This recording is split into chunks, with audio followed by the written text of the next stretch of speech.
своїх, моляться люди любов'ю сповиті, за дочок своїх і синів.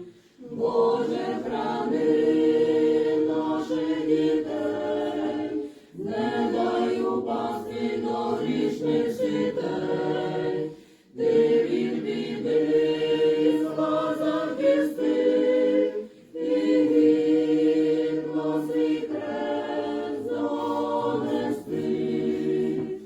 Боже, храни наших дітей, не дай упасти до грішних сітей, ти від біди зла захисти, і гідно свій хрест донести.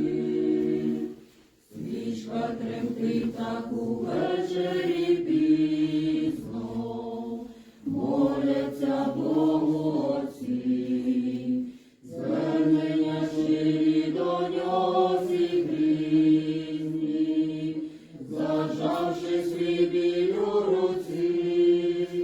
Боже, храни наших дітей, не дай упасти до грішних сітей, ти від біди зла захисти, і гідно свій хрест донести.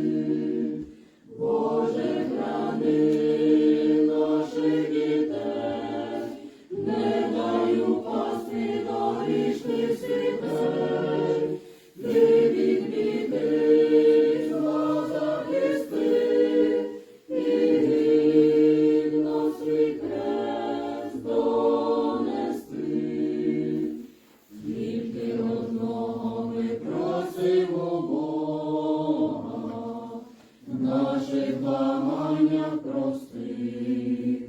Діти обрали, щоб вірну дорогу звернули до цілей святих.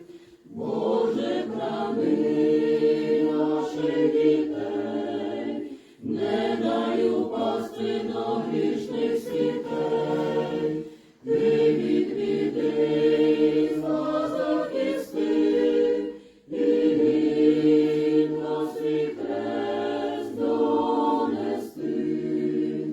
Боже, храни наших дітей, не дай упасти до грішних сітей, ти від біди зла захисти, і гідно свій хрест донести.